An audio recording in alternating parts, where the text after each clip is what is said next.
ప్రియ దేవుని బిడ్డ, ఈరోజు వాక్యము ద్వారా నీతోనూ నాతోనూ సర్వ మానవులతోనూ ఆయన సృజించి అరచేతిలో చెక్కుకున్న బిడ్డలందరితోనూ సూటిగా తేటగా మాట్లాడబోతున్నాడు. ఈ మాటలు ఎంతో విలువైనవి, పరిశుద్ధమైనవి. ఈ మాటలు అనాలోచితను కాక నీ హృదయంలో ఉంచుకొని నీ వాక్యానుసారంగా జీవించినప్పుడు పరలోక రాజ్యానికి వారసులయ్యే మాటలు. ఈ వాక్యాన్ని విని వదిలిపెట్టొద్దని ఎందుకు చెప్తున్నానంటే, అనేక మందికి షేర్ చేయకపోతే దానికి ఎవరైతే వాక్యం వింటున్నారో ప్రియ దేవుని బిడ్డ, దేవుడు మీకు ఒక బాధ్యతను అప్పచెప్తున్నాడు. అదేంటంటే ఆత్మల రక్షణ. ఏంటి? ఆత్మల రక్షణ. ఎప్పుడైతే ఎవరికైనా ఈ వాక్యము ద్వారా ఒక ఆత్మ రక్షించబడితే దేవుని యొక్క పరలోకములో విందు జరిగిద్దంట. ఏం జరిగింది? అందుకే ఈ రోజున పరలోకం అంత ఆనందకరంగా ఉంటుంది. ఒక్క ఆత్మ రక్షిస్తేనే అంత ఆనందంగా ఉందంటే, దేవుడి విషయములో అనేక మందికి మీరు షేర్ చేయడం ద్వారా ఇంకా ఎంత ఆనందాన్ని మీరు కూడా పొందుకుంటారో ఒకసారి ఆత్మ పరిశీలన చేసుకోండి. సరే, వాక్యంలోకి వెళ్దాం. గత కొంతకాలం నుంచి పరిశుద్ధాత్మ దేవుడు మనతో సూటిగా తేటగా మాట్లాడుతున్న గ్రంథం ఏంటంటే సమూయేలు గ్రంథం. సమూయేలు గ్రంథము ద్వారా సమూయేలు యొక్క జీవితంలో దేవుళ్ళు ఎలా ఎదుగుతున్నాడో, అలాగే సేవకులు కుమారులు ఎలాగా నాశనం అయిపోతున్నారో గత వారం పరిశుద్ధాత్మ దేవుడు మాట్లాడాడు.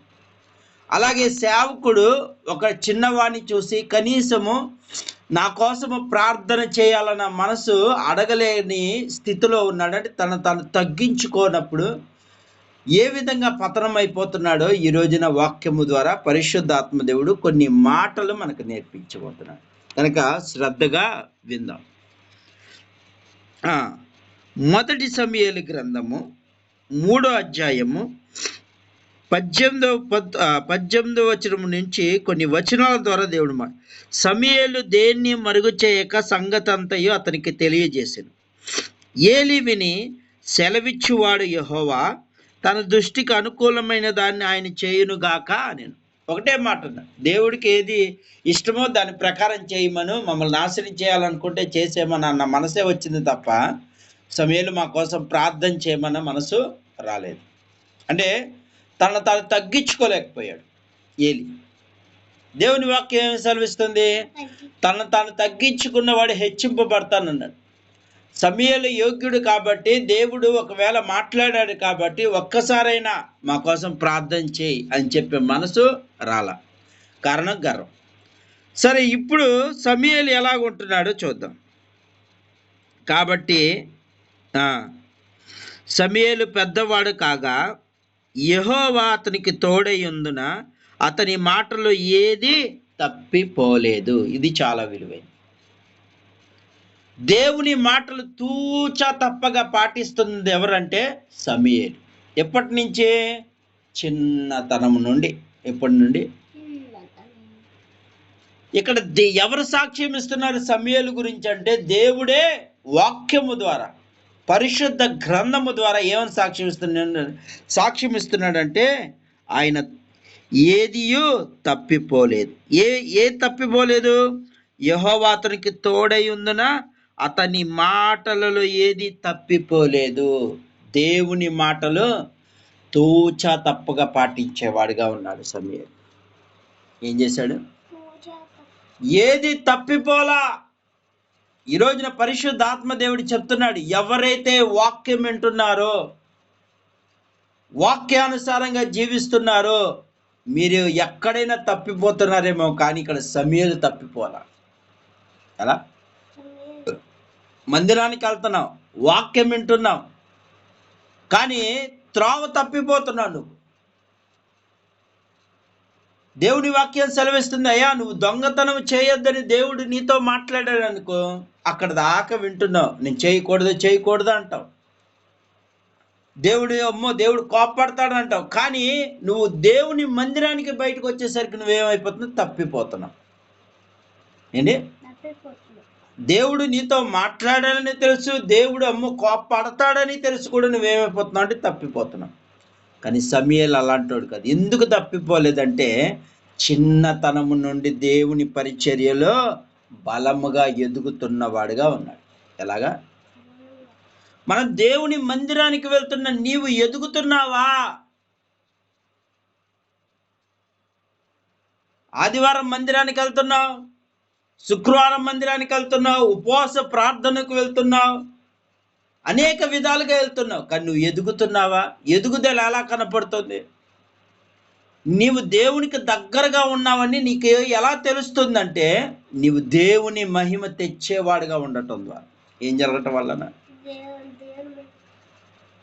నువ్వు తప్పిపోతున్నావు. ఇప్పుడు నిత్యము మందిరానికి వెళ్ళే నువ్వు తప్పిపోయావు. దేవుని వాక్యం వింటున్న నీవు ప్రతిసారి మందిరానికి వెళ్ళేవాడివి, నువ్వు తప్పిపోతున్నావు. దేవుడి మందిరానికి రా అంటే సాకులు చెప్పేవాడిగా అయిపోతున్నావు. కారణం ఏంటో తెలుసా? నువ్వు తప్పిపోతున్నావు దేవుడి నుండి. కానీ సమూయేలు తప్పిపోట్లా. దేవుడు అతనికి తోడై ఉన్నాడు. తోడు అంటే ఎలా? తోడు ఎలా ఏర్పడుతుంది? ఒక జోడి ఎలా ఏర్పడుతుంది? భార్యాభర్తలు ఏక శరీరాలుగా ఉంటే వారి భార్యాభర్తలుగా కనపడతారు. అంటే వాళ్ళలో ఏక మనసు ఉండాలి. అంటే వారి ఇరువురు కలిసి ఉంటేనే, అంటే దేవుడు నువ్వు కలిసి ఉంటే తోడున్నట్టు. దేవుడితో నువ్వు ఎక్కువ సమయం గడుపుతుంటే నువ్వు దేవుడికి దగ్గరగా ఉన్నట్టు, తోడుగా ఉన్నాడు. దేవుడు ఎందుకు తోడుగా ఉంటున్నాడు సమూయేలుకి? దేవుడికి నిత్యము దగ్గరగా ఉంటున్నాడు. ఎవరో? సమూయేలు.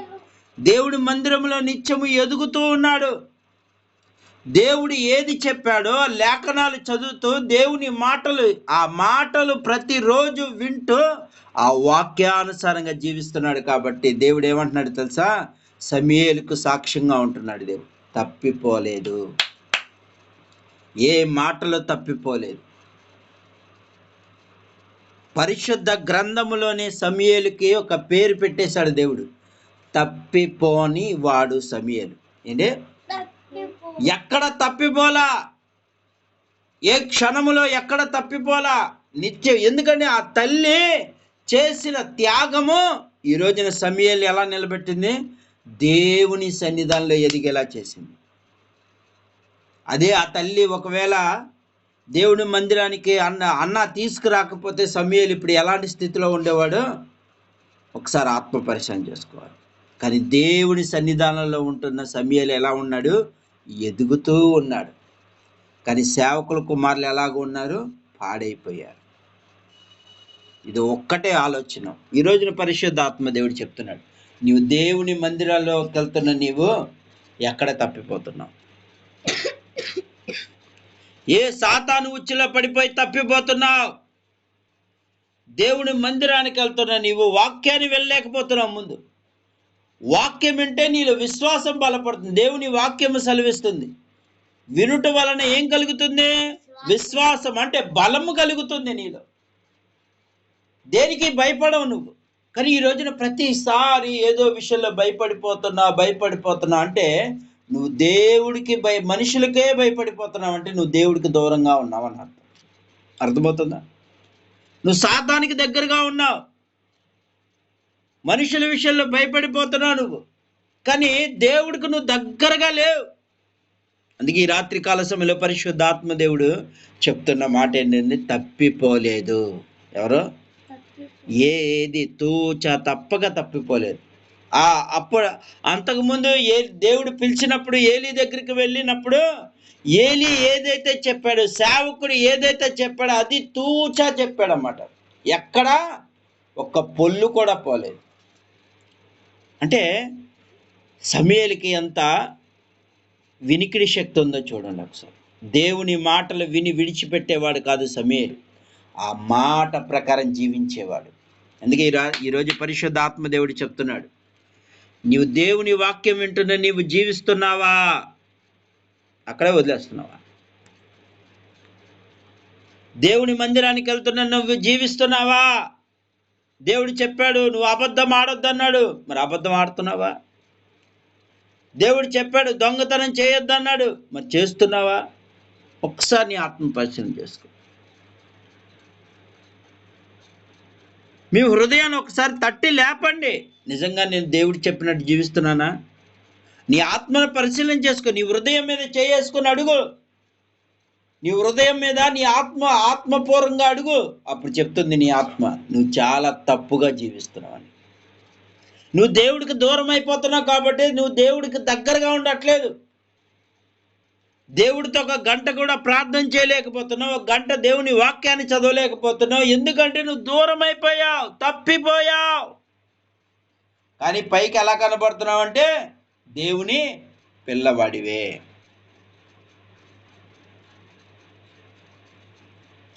నువ్వు దేవుని యొక్క వాక్యం వింటూ నీకు నిద్ర ఎందుకు వచ్చేస్తుంది? తప్పిపోయావు. దేవుని వాక్యం వింటున్న నీవు, దేవుని మందిరానికి వెళ్తున్న నీవు వాక్యాన్ని వినకుండా ఎదుటోని చెడగొడుతున్నావు. తప్పిపోయావు. దేవుడు ఏం చెప్తున్నాడు? నా వాక్యమే నిన్ను బ్రతికిస్తుందంటే ఎదుటోని వాక్యము ద్వారా దేవుడు మాట్లాడుతూ బ్రతికించాలనుకుంటే ఆ బ్రతుకును నువ్వు నాశనం చేసేస్తున్నావు. అంటే నువ్వెవరివే? తప్పిపోతున్నావు. దేవుని మాటను తప్పిపోతున్నావు. అందుకే నువ్వు ఓడిపోతున్నావు. ఎక్కడికి వెళ్ళినా నీకు జయం రాట్లా. ఏ స్థలంకి వెళ్ళినా నీకు భయం ఏర్పడిపోతుంది. దేవుడున్నాడనే ధైర్యం నీలో రాట్లా. ఎందుకంటే నువ్వు తప్పిపోయావు. ఆత్మ లేనివాడు నా వాడు కాదంటున్నావు. నీలో దేవుని ఆత్మ ఉంటే ధైర్యం ఉంటావు. పౌలు శీలలు తీసుకెళ్ళి ఏ విధంగా కొండపై నుంచి పడేసిన వాళ్ళు ఏం చేశారు? ధైర్యం కోల్పోయారా లేదా భయపడిపోయారా? ఏ మాత్రమో భయపడలా. పౌలు గారు పౌలు తిమోతి ఆ స్థలములకు వెళ్ళినప్పుడు, ఓడ ప్రాంతానికి వెళ్ళినప్పుడు ఓడ బద్దలైపోయింది. అందరూ భయపడిపోతున్నారు. పౌలు శీలలు భయపడ్డారా? వాళ్ళ భయపడటమే కాక అనేక మంది బలపరిచాడు. భయపడకండి, దేవుడు కాపాడతాడు. అంతే. నీలో ధైర్యం ఉంటే నలుగురిని నువ్వు ధైర్యపరుస్తావు. నీలో భయం ఉంటే నలుగురిని భయపెడతావు. ఈ రాత్రి కాల సమయంలో పరిశుద్ధాత్మ దేవుడు చెప్తున్నాడు, నీలో ధైర్యం ఉందా, భయం ఉందా? నువ్వు దేవునికి భయపడాలి, మనుషులకు కాదు భయపడాల్సింది, సాతానికి కాదు భయపడాల్సింది, దయ్యాలకు కాదు నువ్వు భయపడాల్సింది. దేవుడు నేను తప్పు చేస్తే నరకాన్ని ఎక్కడ పడేస్తాడో ఆ భయం ఉంటే నువ్వు ఎక్కడికి వెళ్ళినా విజయమే. ఏ స్థలముకి వెళ్ళినా నీకు విజయమే. ఈరోజు దేవుడు ఏం చెప్తున్నాడు? తప్పిపోయా నువ్వు. కానీ సమయాలు తప్పిపోట్లా. అందుకే ఏం చెప్తున్నాడు తెలుసా? నా మాటలు విని నడిచేవారిని దేవుడు ఏం చేయబోతున్నాడో కింద వచనంలోకి వెళ్దాం. కాబట్టి సమూయేలు యెహోవాకు ప్రవక్తగా స్థిరపడాలని దాన్ని మొదలుకొని బేర్షెబాను వరకు ఇశ్రాయేలు అందరూ తెలుసుకున్నారట. అంటే ఇప్పుడు దేవుని యందు భయభక్తులు కలిగిన, దేవునితో దగ్గరగా ఉంటున్న ఈ సమూయేలు ఇప్పుడు ఇశ్రాయేలు దేశమే కాదు, అది బెర్షెబా వరకు, షిలోహు అనేక ప్రాంతాలకు దేవుడు ప్రవక్తగా ఏర్పరిచాడని తెలిసిపోయింది. అంటే నన్ను గణపరిచే వారిని నేను గణపరుస్తానన్న మాట ఇప్పుడు దేవుడు నెరవేర్చేశాడు సమూయేలులో. నమ్మకంగా నన్ను ఎవరైతే గణపరుస్తారో నేను గణపరుస్తానన్న మాట ఈ రోజున సమూయేలు దేవుణ్ణి గణపరిచాడు. కాబట్టి దేవుడు ఊరికనే వదిలిపెట్టలా. సమూయేలును అందరికీ పరిచయం చేశాడు. అర్థమవుతుందా? షిలోహు మందిరంలో గొప్ప ప్రవక్త ఉన్నాడు. ఏంటి? షిలోహు మందిరములు ఇశ్రాయేలు ప్రజలందరికీ తెలిసిపోయేలాగా 20 లక్షల పైగా ఉన్నారు ఇశ్రాయేలు దేశములో. బెర్షెబా ప్రతి యూదులు అందరికీ తెలిసిపోయింది, సమూయేలు దేవుడు ఏర్పరచుకున్న ఒక ప్రవక్త ఉన్నాడు షిలోహు మందిరములో అని దేవుడు ఏం చేశాడు? ప్రచారం చేసేసాడు అందరికి. ఈ రోజున దేవుణ్ణి నువ్వు మహిమపరుస్తూ ఉంటే దేవుడిని నేను అక్కడే ఉంచేస్తాడని నువ్వు అనుకుంటున్నావు. నువ్వు దేవుణ్ణి ఆటోలో మహిమపరుస్తున్నావా? నిన్ను అక్కడే ఉంచుతాడు అనుకున్నావా? లేదా ఫోన్ ద్వారా దేవుణ్ణి నువ్వు మహిమపరుస్తున్నావా? ఆయన అక్కడే ఉంచుతాడు అనుకుంటున్నావా? ఆయన అక్కడ ఉంచేవాడు కాదు, ఉన్నతమైన స్థలానికి తీసుకెళ్తున్నాడు నిన్ను. నీ పేరు అక్కడితోనే ఆగిపోదు, అనేక స్థలాలకి తీసుకెళ్ళి నిన్ను నిలబెట్టుకుంటాడు. పనికిరాని పాత్రను పనికొచ్చే పాత్రగా చేయటానికి ముఖ్యమైన ఆధారం ఏంటో తెలుసా? నువ్వు దేవుని వాక్యానుసారంగా జీవించి, అప్పుడు నువ్వు దేవుని మహిమ తెచ్చేవాడిగా ఉంటే నిన్ను పరలోక రాజ్యానికి కాదు, ఈ భూమి అంతటా నీ పేరును మారుమోగిస్తాడు దేవుడు.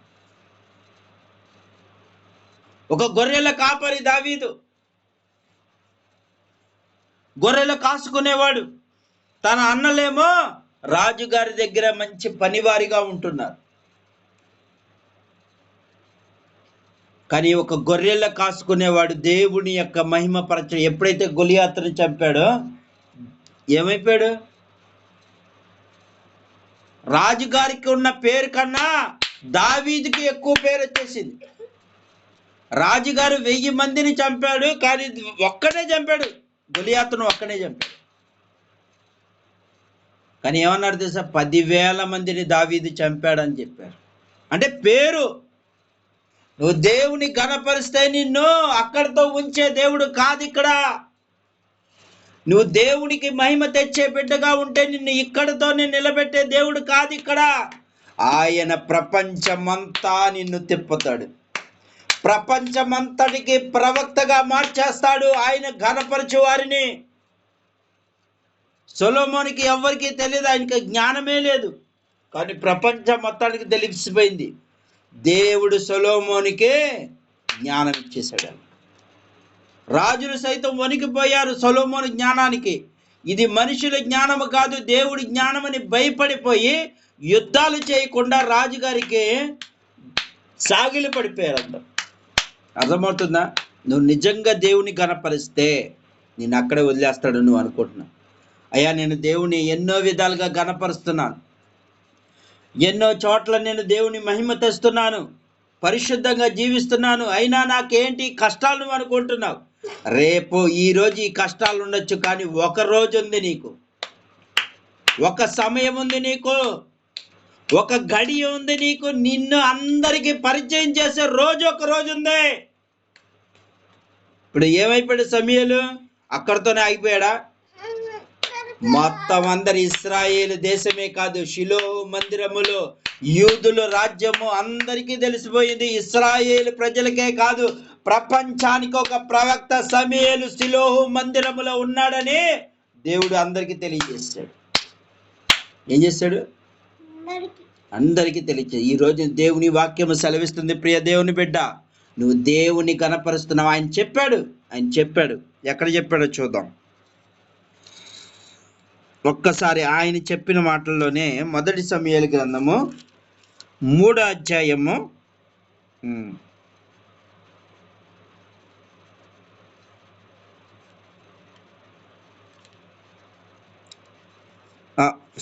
2వ అధ్యాయము